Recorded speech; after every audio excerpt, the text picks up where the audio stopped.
Bhadram karnebi shrunuyama deva Bhadram pashyemakshabhirya jatraha Sthirairangai stushtvagam sastanubhihi Vyashema devahitai yadayuh Swasti na indro vriddhashravaha Swasti na pusha vishwavedaha Swasti nastarksho arishtanemihi Swasti no brihaspati'r dadhatu Om Shanti Shanti Shanti. Om, O gods, may we hear auspicious words with our ears while engaged in sacrifices. May we see auspicious things with the eyes while praising the gods with steady limbs. May we enjoy a life that is beneficial to the gods. May Indra of ancient fame be auspicious to us. May the all-knowing Pusha, god of the earth, be propitious to us. May Garuda, the destroyer of evil, be well disposed towards us. May Brihaspati ensure our welfare. Om, peace, peace, peace. So we are studying the Mundaka Upanishad, and now we are moving on to the second chapter. In the Mundaka Upanishad, there are 3 chapters. Each chapter is called a Mundaka.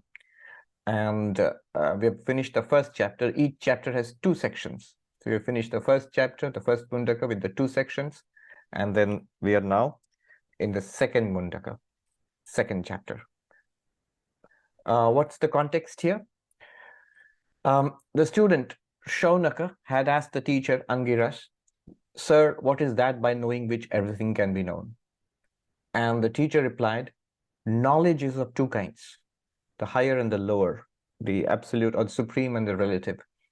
The lower is basically what we all consider knowledge, knowing things in the world, secular things, religious things, everything." He gives a list of whatever was studied, in the Vedic syllabus in those days. Everything is the lower knowledge. In that case, what is this higher knowledge? And the teacher said, Parayaya tad aksharam adhigamyate. The higher knowledge is that by which the imperishable is realized. Imperishable meaning Brahman and all that. That's existence, consciousness, bliss. What's the logic here, or what's going on here? The question was, what is that by knowing which everything is known? And the underlying logic is that there is one underlying reality in this universe. That is the material cause, the cause of this universe. If we know the cause, we know the effect. So if you know gold, you know all golden ornaments. If you know clay, you know all clay pottery. And then immediately you realize, what do you mean by know? Knowledge means, what is that thing in reality? So what is this bracelet, this necklace, this earring? What is it in reality? In reality, it's gold. But there are differences, like the forms and the names and the functions. They're all different from each other. Necklace and a bracelet and a ring are different from each other in that sense. But substantially, they are not different. It was the same gold which was made into a necklace. It was the same gold which was melted down and then made into a ring and then melted down again. And literally the same gold is now called a bracelet, a new name, a new form, a new function. So name, form, and function in Vedanta is called Maya. And the reality is Brahman. Now, this is a gold and ornaments example. The claim in Vedanta is that there is an underlying reality to this entire universe, not just ornaments and gold, this entire universe, including ourselves.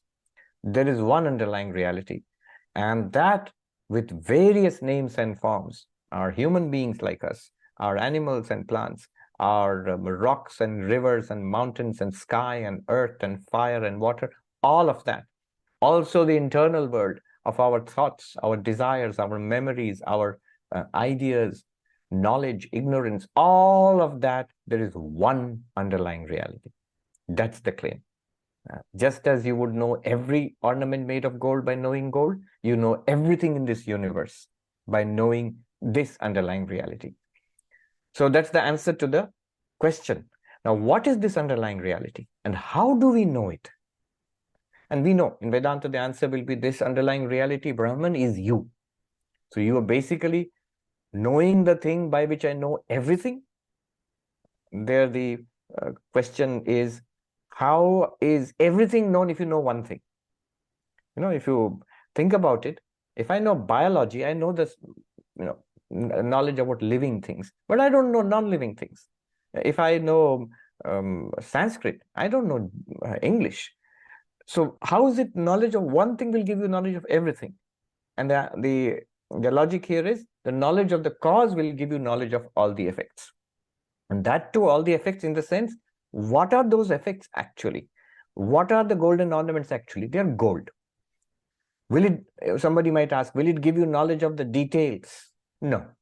The details you will have to find out by yourself, by the individual, sources of knowledge, by seeing, hearing, smelling, tasting, touching, by reading, by experimentation, by science, by religion. All the details will be found out. But the reality of everything is known by knowing the cause. And that is the higher knowledge. But what is the lower knowledge? The lower knowledge has been explored in the last section which we read. First Mundaka, second section, the lower knowledge has been explored. And remember, this is the Vedic context. We're talking about what in the framework of the Vedas. So the lower knowledge in the Vedas is the Karma Khanda, the ritualistic portion of the Vedas. In fact, the bulk of Vedic literature, the 4 Vedas, pertains to various kinds of rituals. It is the religion of do's and don'ts. Lead a pious, ritualistic life, and you will get what you want in this life and after this life. So a pleasant life will be assured to you, a balanced, sustained, good life. But there also, it was shown that, as we saw in the last section, even if you follow the Vedic ritualistic life, or in general, if you are a good person, pious person, then you will have a good life in this world. And after death, you will go to higher worlds. There are different heavens, and there you will have an even better life. But all of that will come to an end. And not only with all of these things are impermanent, they're also dissatisfying. Even after enjoying this world and knowledge and health and family and youth and education and fame and power and success, even after enjoying all of this, atripti, there is no fulfillment. One can say, been there, done that. Yes, been there, done that. So are you fulfilled now? Nothing more you want in life? You're done? Nobody says that. So the heavens, after this also, we will go to heaven. Leading a good life, you go to heaven. Much better pleasures are available there. Much higher pleasures, a much better life. Supposed to, that's the belief. But even the point is also applied to that. Those are also temporary, and there is also atripti there, the lack of fulfillment. And it will all come to an end. So the final conclusion was, having examined the worlds produced by karma, pariksha lokan karmajitan brahmano, the spiritual seeker should examine life. If you are intelligent, he's not telling you not to enjoy life. Go ahead. Education, success, power, health, youth, money, fame, achievement, all of that. Go ahead. Please go ahead. But intelligently take a look. What did it do for me? What has it done for others? And can it be a final end of life, final goal of life? And we will all come to the conclusion. An American say it's a no-brainer. It's a no-brainer. You'll come to the conclusion that it is not ultimately fulfilling. Nastya krita kritena. The uncaused cannot be produced by cause. Krita means doing something, producing something. The uncaused, that which is beyond cause and effect. So Brahman cannot be attained by by Vedic karma kanda, by rituals, by actions, no matter how good, no matter how virtuous, because they are limited, actions are limited, so the good results of good actions are also limited. They will last for some time. They will give you some results, but not fulfilling, and they will all be over after some time. So the uncaused, akrita, cannot be produced by any cause you set in motion. So nasti akrita kritena. Then what will be the result of this analysis? Nirvedamayat. You will attain to dispassion. You will no longer you're overwhelming, you will be overwhelmingly world-centric, worldly. No. We will realize that That cannot be the goal of life. This temporary, evanescent, vanishing world cannot be the goal of life. Is there any other goal higher than this? Yes. So there is this ultimate reality. If you realize that, you go beyond limitation, you go beyond death, you go beyond fear, you go beyond want. It's an amazing thing. And how will you get that? Paravidya. This is the original question. What is that by knowing which I know everything? We can also say, what is that by getting which I get everything? That is the quest now. So this is the background. Now we are entering into Paravidya, the higher knowledge, which was the original question of the teacher, of the student. Why all this then? Unless this is made clear, we will think the higher knowledge is just one more kind of knowledge. Maybe some technique of meditation, or maybe some kind of new philosophy. I know so many philosophies, a better philosophy. I know so many techniques of meditation and yoga and all. Here's another better technique. No, not like that. All of that falls under karma kanda. All of that falls under the lower knowledge. Here is this higher knowledge, which will take you to the absolute. And it starts here. So the teacher starts teaching the higher knowledge. Verse number 1. Second Mundaka, first section, verse 1. 2.1.1. Tadetat satyam yatha sudiptat pavakat visfulinga sahasrasa prabhavante sarupaha tathaksharaad vivida saumya bhava prajayante tatra chaivapi yanti. This is the truth. Here is the truth. As from a fire fully ablaze, fly off sparks in their thousands that are akin to the fire. Similarly, O dear one, from the imperishable originate different kinds of creatures, and into it again they merge. Here is the truth. What do you mean this is the truth? Does it mean what we discussed now, the lower knowledge, it was not the truth? Yes, that's the relative truth. It's not that the Vedic karma kanda is false. It's not that causality is false in the world. If you perform the rituals, will you get the results? Yes, you will. If you work hard, will you get a good life? Yes, you will, more or less. You will. Your karma phala will give results. But that is apekshika. Shankaracharya will explain now. That is relative. It all comes to an end. It's not ultimately true. It's true in the sense a dream is true, or in the sense, Harry Potter is true, or Sherlock Holmes is true. Within a story, there is a certain truth, but the whole thing is a story. That's the point. And here he says, here is the ultimate truth. What's it like? As from a blazing fire, it starts with a classic example, from a bonfire, from a blazing fire, thousands of sparks emanate. And the sparks have the same nature as the fire. They're also fire. Similarly, from the imperishable akshara, a variety of bhavaha. Bhavaha means sentient beings. All of us, we emanate from that. And then what? Back into that again. We again disappear back into that. Ashtavakra sings, Mayananta Mahamodau Ashcharyam Jiva Vijaya Udhyanti Gnanti Khelanti Pravishanti Swabhavata. There's from me this infinite ocean of consciousness, these extraordinary, amazing, crazy waves come up. What are these waves? Sentient beings. All these thousands of beings. Udhyanti, they appear. They are born and they grow and develop. Then Gnanti, Khelanti, they play with each other. Gnanti, they fight with each other. And then Pravishanti, they disappear back into me. What an amazing play this is. So he is looking at himself as that one underlying existence, consciousness place from which the entirety of this display comes. I remember, why I'm smiling is, I remember being taught this verse by a teacher in Gangotri, and I still remember he was Punjabi monk, elderly. He was saying like this, "To Mahatma ji aise hai, oh monks, it's like this.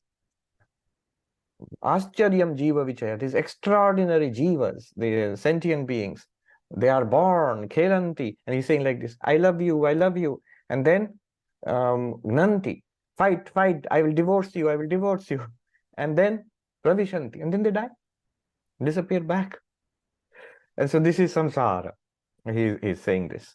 Here also it is said, Ascharyam Jiva Vichaya, this there, he's saying here, Bhava, Vividha, various kinds, human beings of all kinds, animals, higher and lower, and plants, and tiny creatures and very big creatures, all sentient beings are vast.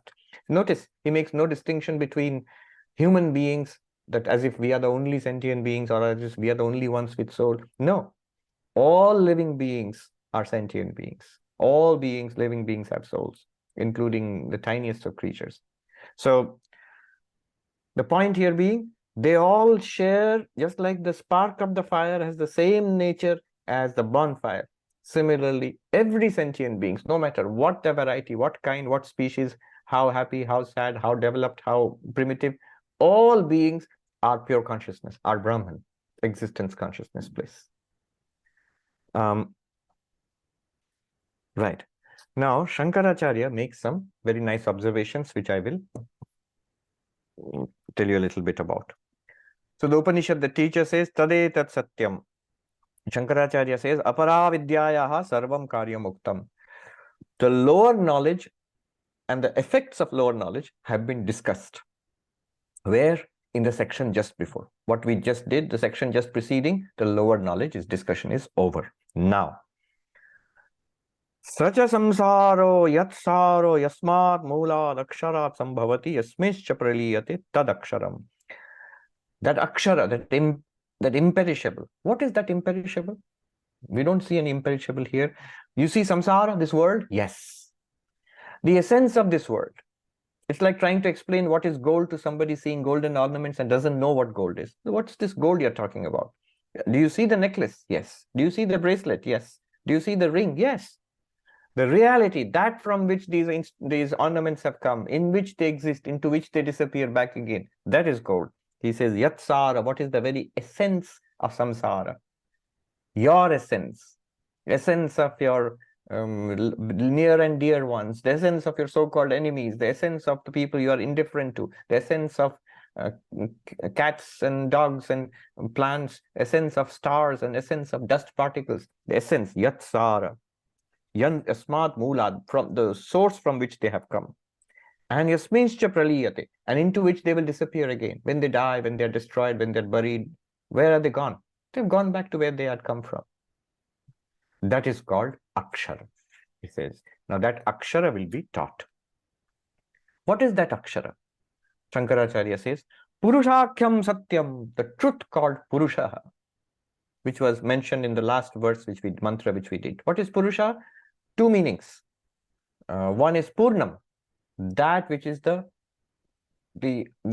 all-encompassing reality of this universe, by which this universe is packed to the brim. I'm trying to translate from Hindi. One sadhu, he was teaching, he says, Thasat has bharpur Mahatmaji. It is, this entire universe is packed with Brahman. There's not even, he says, where will the universe exist? In reality, there is not even a little bit of space for the universe to exist. And he is speaking that way. If you think about it, if your attention is on being, existence itself, where is the universe? You might say, what do you mean? Don't you see the universe? We see it, but does it really exist? It's like saying, if I look at the bracelet, the golden bracelet, and once you realize it's gold, now you put your attention on the gold. Now, what you are calling the bracelet, where is that bracelet other than the gold? But it's gold. Whatever you point to is the gold. Where in the gold is the bracelet? Is the bracelet a part of that gold? Is the top part of the gold called bracelet? No. Is it inside the bracelet? No. Is it inside the gold? Is the bracelet inside the gold? No. Is it a part of the gold? No. Is it inside the gold? Is it outside the gold? Is it something apart from the gold? No, not at all. Is it something produced by the gold? Not at all. Actually, if you analyze that way, if your attention is entirely fixed, Shankaracharya will say, if your attention or the enlightened one's attention is entirely fixed on Brahman, Therefore, from that perspective, the world appears to be a wonder, a magical display. You will say, no, no, that very thing which you're calling gold is the bracelet. Not really. Because it is gold. It was gold earlier. Why are you calling it a bracelet now? Because it is a particular shape. Yes, but where is the shape? Is there a gold and a shape? No. Is the shape inside the gold? No. Is the shape a part of the gold? You'll say, no. The shape is not part of the gold. Which part of the gold is the shape? Nothing. So it's an amazing way of looking at it. So he says, Yasmin vigyate sarvamidam vigyatam bhavati tat parasya brahma vidyaya vishayah. That when you realize that, everything becomes known. That was the original question, realizing which everything becomes known. Similarly, here, the knowledge which will reveal to you that reality, that Purusha, by knowing which everything becomes known. So that's why your original question was, teach me, sir, that by knowing which everything becomes known, that higher knowledge I'm going to teach you. What's that higher knowledge about? It's about Akshara. What is that Akshara? The source of this universe. What is the source of this universe? It's Purusha. What is Purusha? The reality which pervades everything in this universe. That's one meaning. And the other more amazing thing, the second meaning of Purusha is Purishayanat, that which resides, reclines, relaxes, a couch potato. Where is the couch on which Purusha is relaxing, reclining? It's you. This body, the embodied being, this being, Puri means city. This city, says city of 9 gates, the city with all these apertures. This physical body, in this reclines, relaxes Purusha, stretches out Purusha. Who is that? It's you. It's you, the consciousness. You are that Purusha which pervades the universe to its last extremities. You are that Purusha which from which the universe arises, in which it plays around, into which it disappears again. You are that Purusha in that very, seemingly in that very body and mind. And the higher knowledge, Shankaracharya says, that's the subject. That's what we're going to talk about now. Then Shankaracharya says, Yad apara vidya vishayam karma phala lakshanam satyam tadapekshikam. So he mentions that point which I mentioned earlier. So all that which was talked about in the Vedas, that if you do this ritual, you will go to heaven. If you do that ritual, you will get children. If you do that ritual, you will get victory, and so on and so forth. All those are not true. Because you just said, we are going to talk about the truth. He says, those are true, apekshikam. They are relative truth, lower truth. They are the lower truth. Why the lower truth? You can say, because they are impermanent, because they are not satisfying, because they are ultimately a fiction, like a story or a movie or a dream. But what are we going to talk about? Idam tu, this subject which we are going to talk about, idam tu, paravidya vishayam, the subject matter of the higher knowledge, paravidya. Paramartha sat lakshanatvat. This is the higher truth. Why? Because this truth, it has the characteristics of the ultimate reality. What is the characteristic of ultimate reality? Here we'll pause just a little. Gambhiranji Maharaj has given a very cryptic but a simple footnote. He says, there is, since it can never be sublated. What is reality? What is reality? Why is this question coming up? Because you have just said, the Upanishad just says, Tadetat Satyam, this is reality. We must stop and ask, what is reality then?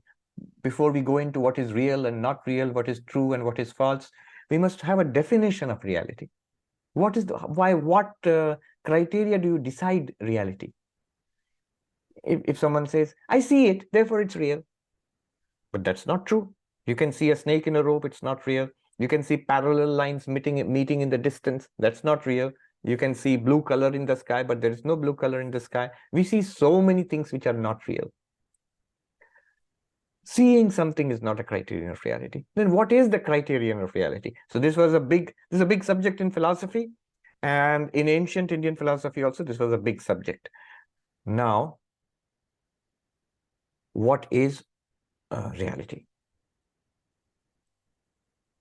Different criteria were evolved by different schools of philosophy. Let me give you two criteria and contrast them, the Vedantic and the Buddhistic criteria, and then we will move ahead. You'll get an idea of what is meant by truth. And what does Shankaracharya mean?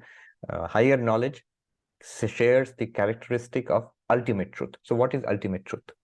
What is the criteria? The Buddhists say, Artha Kriyakaritvam Satyatvam.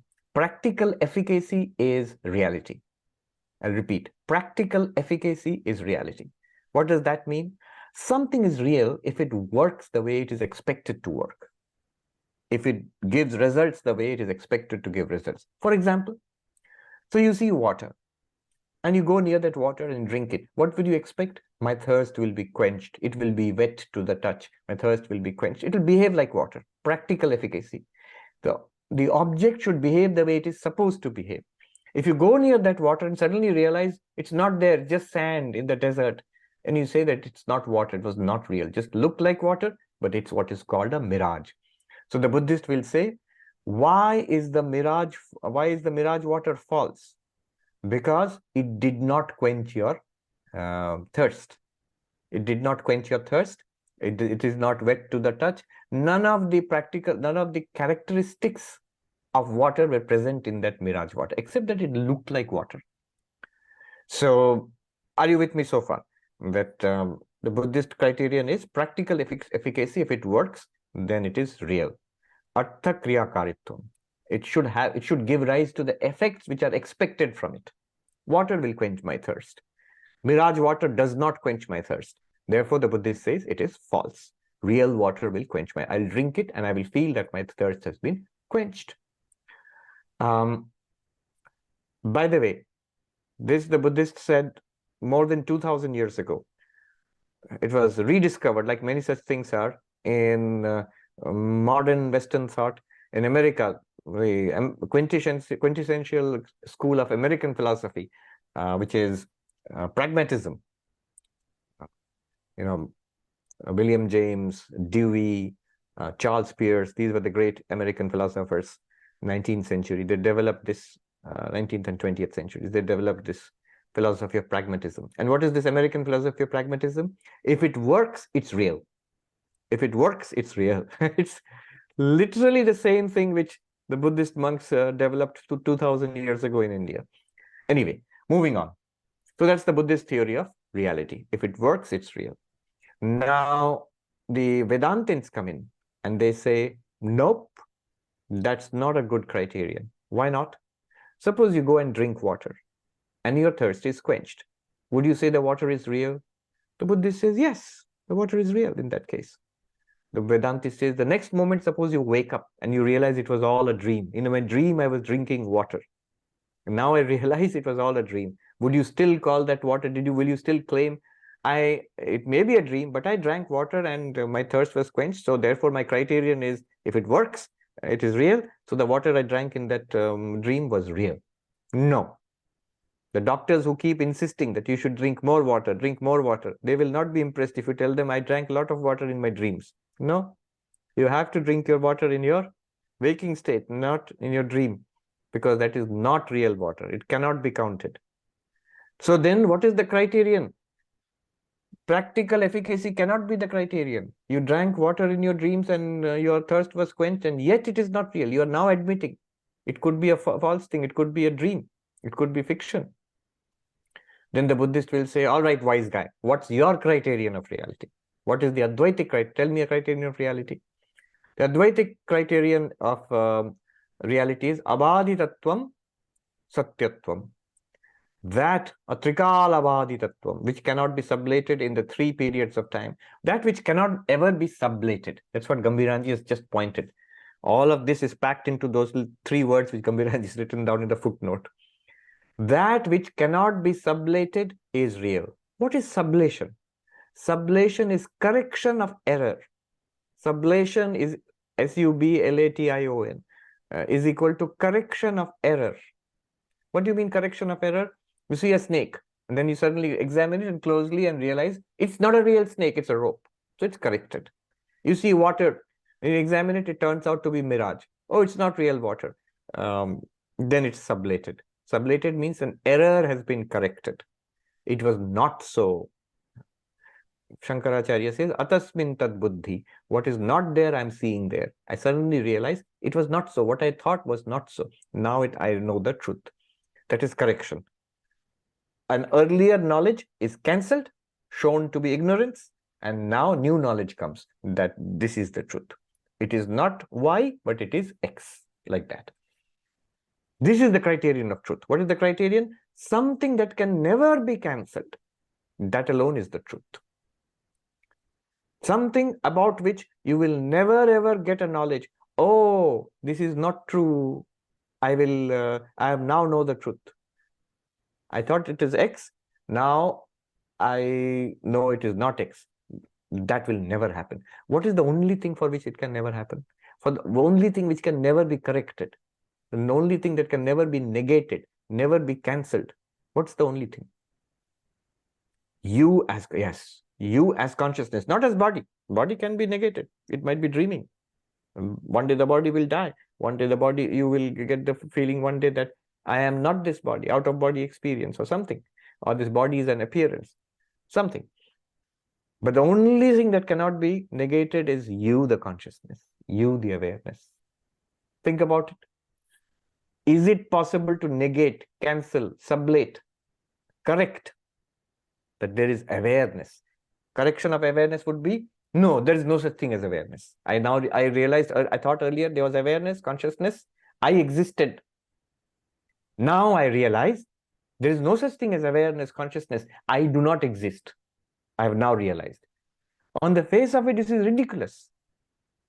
Look at the statement. I thought it was a snake. Now I realize it was not a snake, it is a rope. Perfectly all right. But put it in this way, I thought I existed. Now I realize I don't exist. Ridiculous. Who is saying I don't exist? You. You do exist. In order to cancel yourself, you have to exist. In order to cancel consciousness, you have to be this conscious entity. How else will you cancel it? So that is by logic. It is virtually impossible. You see, there's a trick there. This very process of cancellation, badha means cancellation or sublation. It includes consciousness. It is based on consciousness, so it cannot be cancelled. Anyway, that's the criterion. Now we will understand what is being said here. Shankaracharya is saying, this knowledge is that which cannot be cancelled. So he has said a very important thing about the higher knowledge. I am Brahman. This can never be cancelled. Don't misunderstand this. Don't say that but I don't know. That I am Brahman is not true for me because it's cancelled for me because I don't know that I am Brahman. We don't know. We are in ignorance. Once you realize I am Brahman, you will realize that what is being pointed towards can never be cancelled. I, the consciousness, can never be cancelled. Therefore, this knowledge will never be wrong. The object of that knowledge or the subject of that knowledge can never be cancelled. And therefore, this knowledge also can never be cancelled. Once you realize you are Brahman, you will never ever lose it. You will never ever come to a point where you will now not realize you are Brahman. That will never happen. Tadetat satyam yathabhuta vidya vishayam avidya vishayatvat chanritam itarat. These things, these sentences are basically the heart of Advaita Vedanta. He says, what is revealed by true knowledge, the higher knowledge, is reality. And therefore, it follows what was revealed by the lower knowledge, anritam, is an appearance, is false. What is he saying here? Brahma satyam jagat mithya. What was the object of the lower knowledge? This world, samsara, next world, heaven. All of that, these are objects of ignorance because they can be cancelled. One day you will get a realization, the world is an appearance. Brahman, my real nature, I am the reality, which is appearing as the world. Then, why is this example given? Shankaracharya says, that which is, he says, atyanta parokshatvat. Because this reality we are talking about is entirely beyond the range of our senses. What is within the range of our senses? What I can see, this is called pratyaksha, what is presented to my eyes, what I can hear, what I can smell, what I can taste, touch. This is within the range of my senses. But that which is beyond the range of my senses, does heaven exist? Does Atlantis exist? So, things which are far away. They are called paroksha, beyond the range of our senses. But they can be revealed by other sources of knowledge. Books can tell me, scientific investigations can reveal, religious books can tell me about the existence of heaven. Whether you believe it or not, that's a secondary thing. But they reveal to you that which is beyond the range of our senses. But this one is even beyond that. Nothing, neither senses can reveal Brahman, nor mind can reveal Brahman. Rather, senses and mind are revealed by Brahman. You, the consciousness, you shining, your mind is revealed. What is mind? Mind is nothing but the contents which appear in consciousness. That's all. And further, the senses and their objects, eyes and forms, ears and sound, and so on. And the whole thing is revealed by consciousness. They cannot reveal consciousness. You can't see consciousness, hear consciousness, smell, taste, touch consciousness. You cannot think about consciousness. So, Swami, aren't we just not thinking about consciousness? You're trying to. But what this trial also, this trying which we are doing, this is also being continuously revealed by consciousness. Only you can be consciousness, which you are, which we all are. That's what Vedanta is trying to point out. In order to make it easier, Shankaracharya says, these examples are given. Which example? The example of fire and sparks. Fire and sparks. Here, the Vishishtadvaitin will become very happy.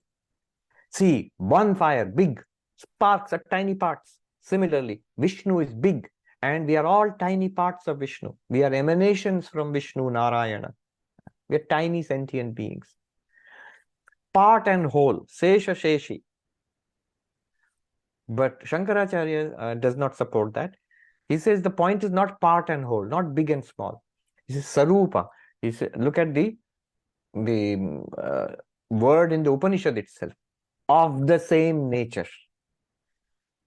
What is of the same nature? Brahman is pure consciousness. And all sentient beings like us who have emerged from Brahman, we are pure consciousness. That's all. Not part and whole, big fire, small spark, not like that. Not one fire and thousands of sparks, not like that. Shankaracharya concentrates on the essential nature of fire, which is pure, and the essential nature of the sparks. Similarly, the essential nature of reality is pure consciousness, and the essential nature of all sentient beings emerging from the reality is pure consciousness. That's all.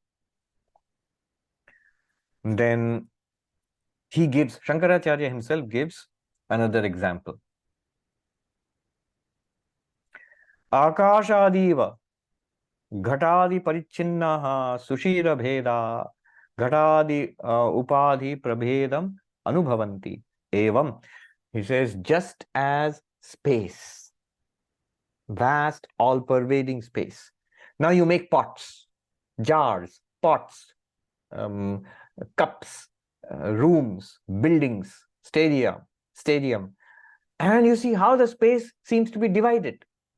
Here is a little space in this cup. Here is a bigger space in this pot, a bigger space in this jar, a bigger space in this room, and a separate space in that room, and a separate space in that building, and so on. And countries make divisions. My airspace, my territory. So dividing space. And yet we all know, has space been divided actually? No. It is one space. It seems to be divided. Consider this. People get confused here. Consider this: a 1 liter bottle of water. Now, if the bottle is empty, or suppose there's a 1 liter bottle of water. It has a certain space within it. Now, when you move the bottle around, does the space move around with it? The space within the bottle, does it move around with it? No. It seems to. If you move, there's water in the bottle. If you move the bottle around, does the water move with the bottle? Yes. Otherwise, you'll make a big mess if you would move the bottle. The water stays where it was. No. So the contents of the bottle move with the bottle, but space does not move with the bottle. Even the so-called space within the bottle, it is not true. It is bottle moving through space. Similarly, our rooms, we think this is a fixed space. I am in this room. No, I am in this room, no doubt about it. This body is in this room, the furniture in this room, even the air to some extent in this room, though it is permeable, but the space is not in this room. The space of this room, actually the room is in that space. It is moving as the earth rotates. This room is moving at high speed as the earth revolves around the sun. This room is rushing through space in high speed. The space is not moving along with the earth nor with this room. Similarly, you are this limitless consciousness, and these bodies are like these little pots and cups and all. You are not limited by these bodies. These bodies appear and we seem to be in the body. I am going from this room to that room. I am going from this country to that country. I am moving. No, you are still, and the body is moving around in you. It's because our viewpoint is this body perspective is there. Therefore, we feel I am in here. You are not in the body is in you. You are not in Vedanta society. Vedanta society is in you. You are not in Manhattan or New York. New York is in you. The United States is in you. The world and the universe is in you. Just as space is not in the bottles and cups and jars. All of them are in space. That is Shankaracharya's example. Just as whatever when you are in your dream, you're walking around talking with people, there's a city around you, gardens around you, space, sky and earth. You seem to be in that. But what is the truth? When we wake up, we realize all of that was in us. The city was in us, the sky was in us, the earth was in us in the dream. Exactly like that. The Upanishad claims, right now that's a fact. This is all in you, the consciousness, right now. So just as all these little spaces, they seem to be separate, but they are not. They're only separate because of these bottles and cups and jars, which are called upadhis. Evam, in the same way, it's not about cups and bottles and jars. It's about, or space, it's about nana nama rupa krita deha upadhi prabhavam anuprajayante tatra chaiva tasminneva akshare api yanti deha upadhi bilayam anuliyante ghatadi bilayam anuiva sushira bhedaha. Just as when the pots are broken, it seems that the pot space merged into the greater space. There's a little space in the pot. I broke the pot. Now the pot space merged in the greater space. Did it really merge? Not really. It's always one. Our conception of, that there was a space enclosed in by that pot, and now there's no space enclosed by the pot when the pot is broken. Similarly, it seems that I am one being because of this body, because of the presence of this body, and you are another being because of the presence of that body, and not just body, mind, thoughts, ideas, emotions. We feel I am here, you are other than me. This disappears when the body disappears, this distinction. But what Shankaracharya is trying to say and Upanishad is trying to say is that even when the body doesn't disappear, it's still the same. We are all one consciousness. That is the Akshara. So, what is the final meaning of this? Tadet Satyam. This is the ultimate reality. Why ultimate reality? This reality, Akshara, cannot be sublated. There is no possibility of cancelling it. No possibility of ever saying, I thought it was Brahman. Now I realize it's not Brahman. That can never be. When you realize Brahman, that's it. And he gives an example. As from a well-kindled fire, a bonfire, thousands of sparks emerge of the same nature as the fire. Similarly, from this one limitless consciousness emerge, quote unquote emerge, all sentient beings. Why not really emerge? Because just as if you make lots of pots, you have not created lots of little spaces. You only seem to have created lots of little spaces. Prajayante, tatra chaiva api yanti. And they not only emerge, they also dissolve back into it. They die and go back to that imperishable. Again, they seem to die and go back to that imperishable. Just like when you break the pots, it seems that the little space enclosed in the pots has merged with the vast sky, vast space, but only seems, because at no point they were actually separate. Similarly, you are never actually separate from Brahman. Even when this body appears, the mind appears, we are all that one background consciousness, we are. Next, goes on talking about that ultimate reality. Divyo yamutta purushaha sabhayabhyantaro hyajaha aprano yamana shubhro yaksharat paratah paraha. Translation. This Purusha is luminous or transcendental. It is formless. And since it is coextensive with all that is external and internal, and since it is birthless, I mean, technically Purusha is male, so it's he. But I'm saying it. It is birthless, therefore it is without vital forces and without mind. It is pure and superior to the other superior imperishable, Maya. You should put in you or I. I, the Purusha, am transcendental and self-luminous. I am formless. No. Therefore, you can't be the body. Body has form. So you can't be the body. You're formless. I am coextensive with all the external universe and the internal universe. I am birthless. And therefore, I am without prana and without mind. I am pure and beyond Maya. This is the meaning of this mantra. Let's look at it closely. Divya, literally it means shining. Shankaracharya says, Dyotanavan, shining. Swayam Jyotihi, self-luminous. So what is self-luminous? My own knowledge of myself. I know I am. But let's think of, how do I know that I am? See, whenever I know something, I know it by a certain means. It is always a logical question to ask, how do you know this? I know there is a book in front of me. You can ask, how do you know that? I'll say, because I see it. And that answer satisfies you. What happened? I am the knower, and I claim that I've known an object of knowledge, book, and I've deployed the instruments of knowledge, eyes. So I, the knower, with the instrument of knowledge called the eyes, have known this entity called the book, the knowable entity. So three things are involved here: knower, instrument of knowledge, and knowable object. In Sanskrit, pramata, I am the pramata, the conscious entity. Pramana, source of knowledge, eyes, ears, nose, tongue, skin. Also, inference, scientific inference. Also, authority, all the multiple sources of knowledge, multiple sources of knowledge. And by this, what do we know? We know knowable things. Knowable things in Sanskrit, prameya. So three things: pramata, pramana, prameya. Pramata, pramana, prameya. Knower, instrument of knowledge, knowable object. This is how knowledge works. In Sanskrit, this is called triputi, the triple foundation of knowledge.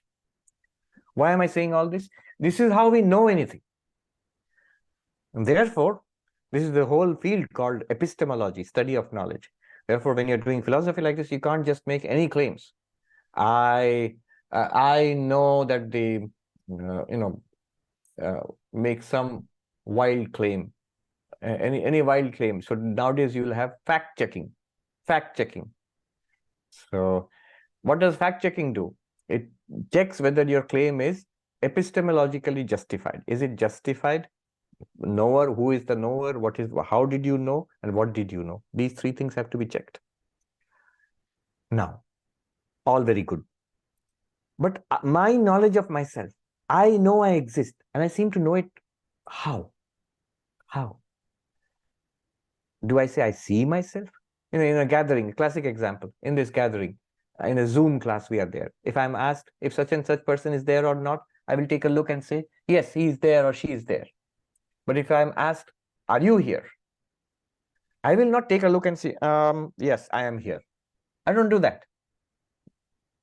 If people have come to the class and they've signed their names, Was such and such person there in that class? And we took a look at the register, and we say, yes, that person was there. Yes, that person was not there.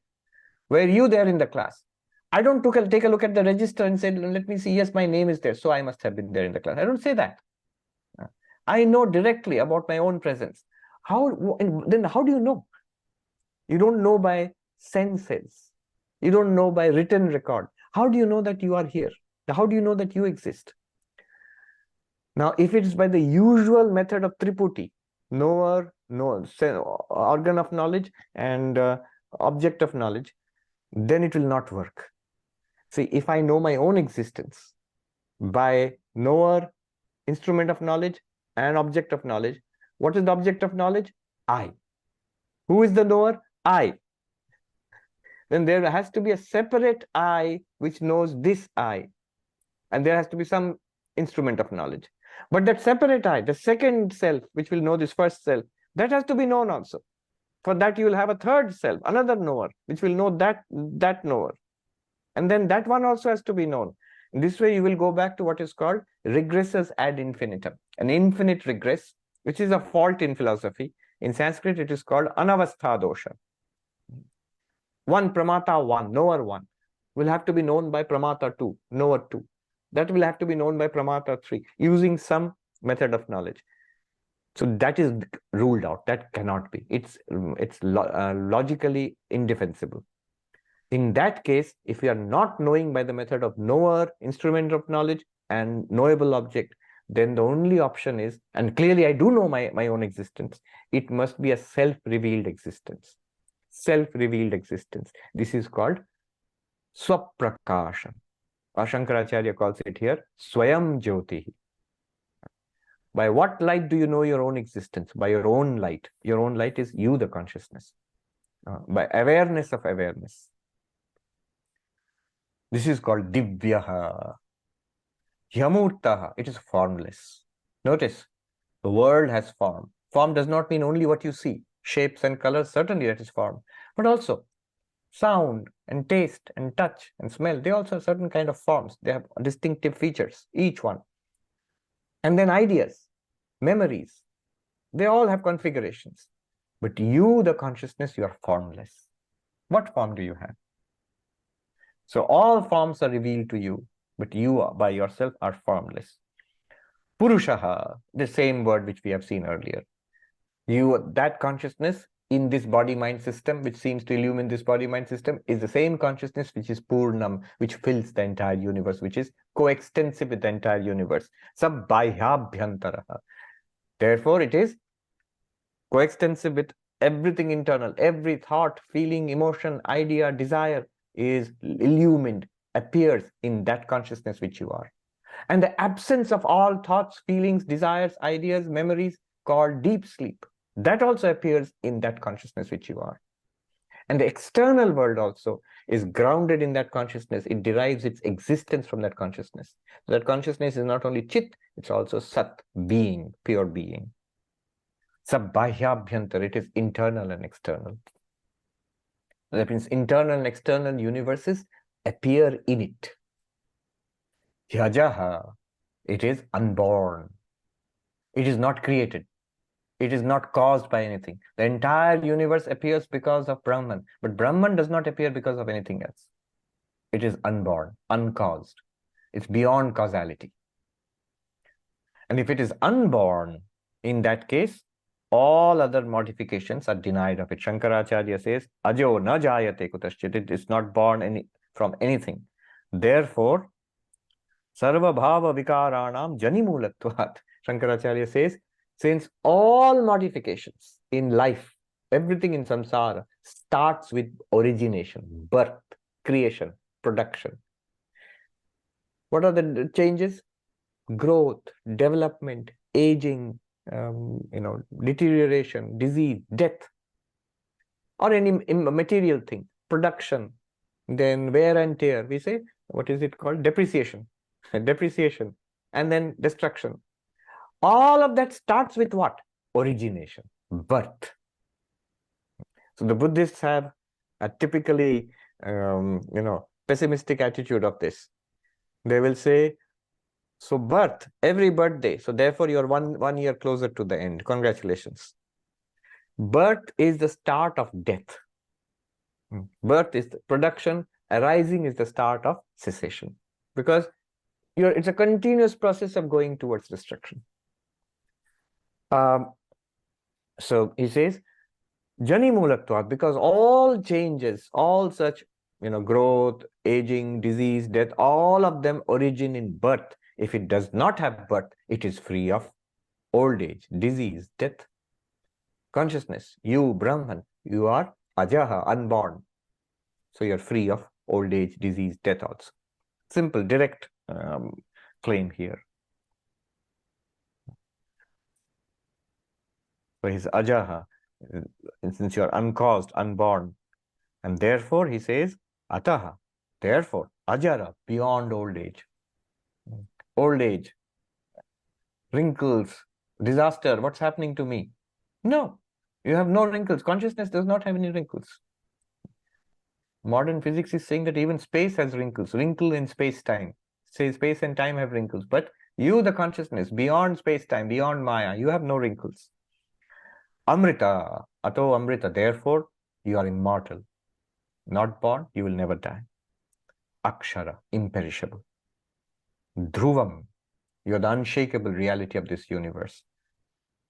Abhayam, you are beyond fear. So what is the upshot of all this? Right now, you are beyond fear. Do not be afraid of anything in life and death. Neither life nor death.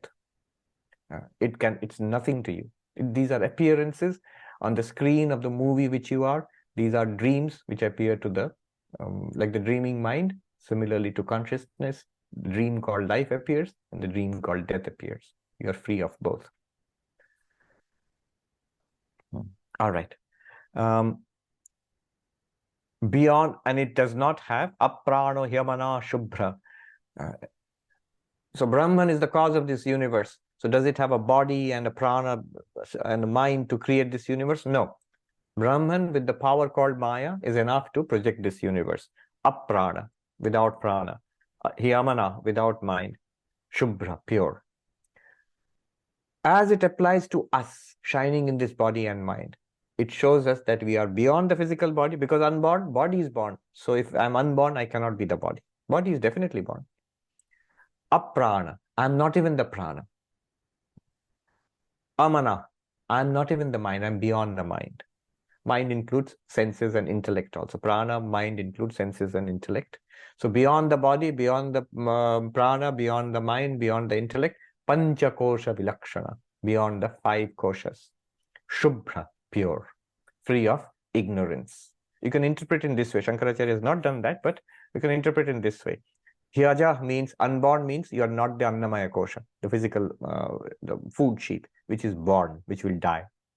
Aprana, you are not the pranamaya kosha, the vital sheet. Amana, you are not the mind sheet, manomaya kosha. That includes intellect also, vijnanamaya kosha. Shubhra, pure, you are free of ignorance. The ignorance is anandamaya kosha. So pancha kosha vilakshana atma. The atma, you, the reality, the purusha, is beyond the 5 sheets. I am giving it this interpretation, but it's clearly implied by the mantra. Then he says something enigmatic. He aksharat paratah para. That which is the superior akshara, the imperishable, it is beyond that akshara also. Now, this is something that is sometimes confusing in the Upanishads. The same word will be used in different senses. All along, we were using the word akshara to akshara, imperishable, to denote the ultimate reality. Now he is using akshara to denote, in this mantra, he is using akshara to denote Maya. And Brahman is beyond Maya. So that which is superior to this entire world. What is superior to the entire world? The source of this world. What is the source of this world? Maya. And you are superior to that Maya also. Aksharat, from Maya, Aksharat Paratah, that which is beyond Maya, that which is beyond the Akshara called Maya, that Akshara, the ultimate Akshara is you, your reality. Brahman is beyond Maya. Basically, that's all it says. Shankaracharya gives a detailed explanation there. So this is it, a very succinct but heavy duty statement of the ultimate reality, Paravidya, the knowledge which reveals the ultimate reality, as you are Brahman, and what is the nature of that ultimate reality. We also had a consideration of the lower truth, why it is limited, why it is lower. We also had a consideration of what do you mean by truth then? Why lower truth? Why higher truth? What is the criterion of truth? What do you mean? Define truth. So we got that definition. Trikalavadhyatvam satyatvam. That which can never be cancelled, never be sublated in all the three periods of time. That is reality. And what is that? It is consciousness, it is you yourself. Then we had how this consciousness, like from fire, all beings emerge from that consciousness. That same consciousness appears to emerge as all beings, like as if different spaces are being created by making pots and cups. And they seem to merge back into Brahman. Actually, they neither emerge nor are they merging back. And that is said in the next mantra. Ajaha, you're unborn, really speaking. You're self-luminous. You do not know yourself by Triputi, knower, instrument of knowledge, knowable, not by the usual epistemology. You are beyond the five sheets, or Brahman is beyond physical manifestation, pranic manifestation, mental manifestation. And finally, Brahman is beyond Maya also. This is what has been stated so far. Good. Let me take a couple of questions. Sriram says, go ahead and enjoy life success, but intelligently, do you mean doing work as worship? No, that's already spiritual practice. This is not work as worship. Work to get things in the world with desire. Sakama karma. That is the guiding motive of the lower knowledge, the ritualistic part, where you really want things in this world and you really want things in heaven. And that's the goal of your life. Or to put it more precisely, dharmartha kama is the goal of life. When you think like that, that is worldliness and otherworldliness. That is the lower knowledge. Now we are being asked to go to the higher knowledge. Don't be fixated on the things, limited things that we can get in the world. Is the word Purisha etymologically derived from Puri? Puri shayanat iti Purusha. iPhone 8 has said that reality is something that is permanent. Yes, permanent in what sense? That it can never be cancelled in all three periods of time. You might ask, so is there any other sense? Yes, suppose something permanently appears. It's false, but it appears permanently. Suppose like a movie show. It is repeated. There's morning show, afternoon show, evening show, night show, and it's coming again and again. But all the time it's a movie. So in the Advaitic criterion, it is continuously cancelled. It is known to be a fiction, a movie. That is the characteristic of its falsity. Not that it is always there. Something can be always there after being cancelled also. You cancel the blue color in the sky after reading physics, that you realize that the sky is not actually blue. After that, it still appears. As long as these conditions are met, the sky will be permanently blue for you. Why this is important distinction is there? Because Maya is actually eternal. Ishvara is eternal. But Maya is badhita, is sublated. It's not a second reality apart from Brahman. Then Kiran says, Akrita cannot be attained by Krita. It follows that the truth can be attained by non-action, action done with Akritatva bhava. Akatritva bhava. Yes, that is actually the deep inner, I would say, DNA of Karma Yoga, to attain that Akatritva bhava. Priya says, I think space in the bottle moves along with the bottle. Does it? For example, if we imagine putting an insect in the closed bottle, it cannot stay in the bottle if the space did not move. Really? I'd expect you to think through it a little more. Yeah, it's an illusion. People think like that. You'll be surprised how many people think like that. When you move the bottle, insect is there. Insect is moving along with it. You think that the space is also moving along with the bottle? No. The bottle is moving through space. Okay, that's the beautiful illusion. And remember, it's not a question of bottle and pot and space also. It's a question of pure consciousness and everything that is appearing in pure consciousness. Then iPhone 8 says, can you explain Chit Jada Granthi in the perspective of the body is in consciousness? Yes, body is in consciousness, but we do not know it. And then we get identified with the body and the ego. And consciousness, the consciousness seems to be identified with the ego. That's the Chit Jada Granthi, that the knot which ties you to the ego. And this knot, what is it made of? It's just made of ignorance, not knowing, that's all. There's not actually a physical connection or some kind of mental connection, nothing. Peter says, is the physical body existence with a form? Yes, physical body has a form. Then the body as existence appears to space or existence, and therefore when the body expires, existence still remains and is all there is and who we are. Is this a correct way of seeing it? Yes, it is. You're right. It is. This is the correct way of seeing it. And in fact, this is exactly what Shankaracharya says. There's a verse in the Bhagavad Gita, chapter 2, 16th verse. Chapter 2, 16th verse, which says, the non-existent never comes into being. That which truly exists never goes out of being. So there Shankaracharya gives page after page an extensive analysis of what is existence. There he gives this kind of analysis, what you have given here. It's worth reading. That verse, 2.16 in the Bhagavad Gita, one monk said, Mahatma ji, ye to Gita, Bhagavad Gita ki darshanik hriday hai. It's the philosophical heart of the whole Bhagavad Gita. 2.16, of course, from an Advaitic perspective, non-dual perspective. Sri Ram says, Swamiji is Jiva Shrishti. My world is in me, same as Ishwar Shrishti. All beings are in Ishwara. No, that's why we have different names.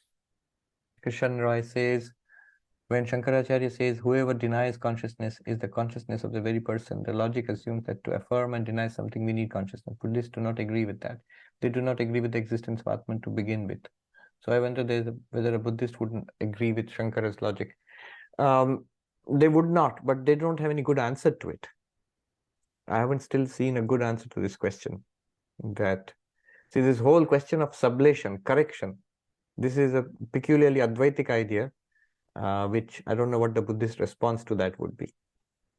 Michael Bird says, are you familiar with the teachings of pre-Socratic philosopher Parmenides?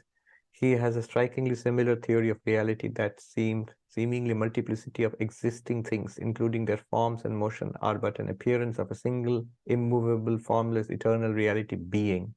I'm completely fascinated that his philosophy is so aligned with Advaita Vedanta. Yes.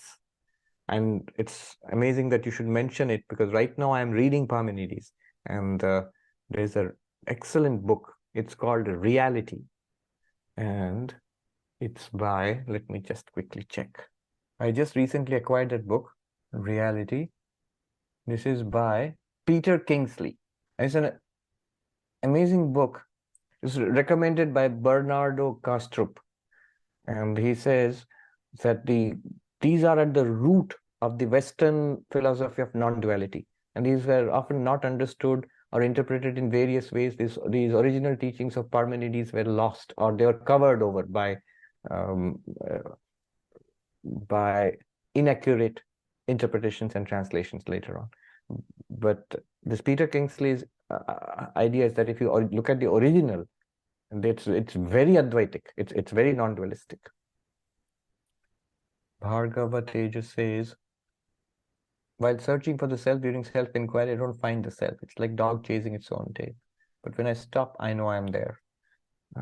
When you don't find the self, at that time also you know that you are there. Because after all, who or what is trying to find the self? You cannot find the self as an object. That's absolutely true. Because why not?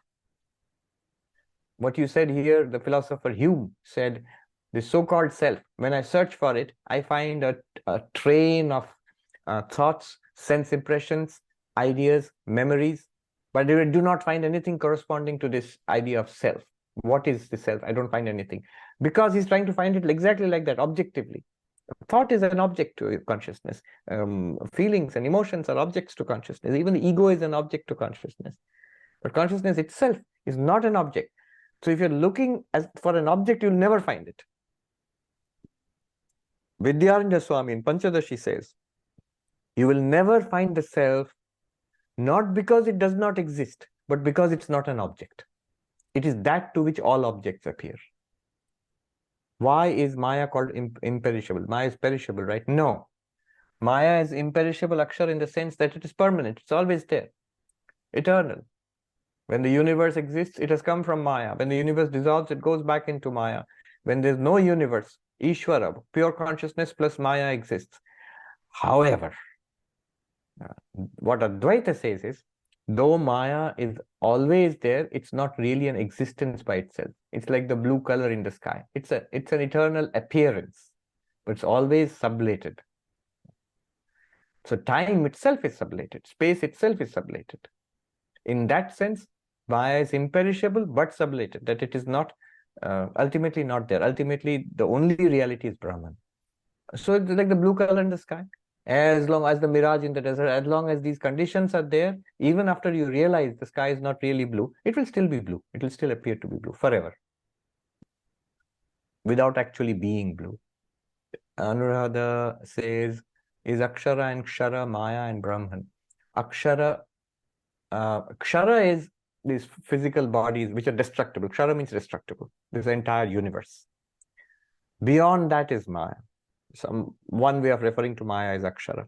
Another way is Avyakta, and many ways are there. And in this particular mantra, the Upanishad says, Aksharat paratah para. Brahman is beyond this Akshara also. So sometimes word Akshara is used for Brahman. Sometimes the word Akshara is, if you use it for Maya, then you have to say Aksharat paratah para, beyond Akshara, a superior Akshara.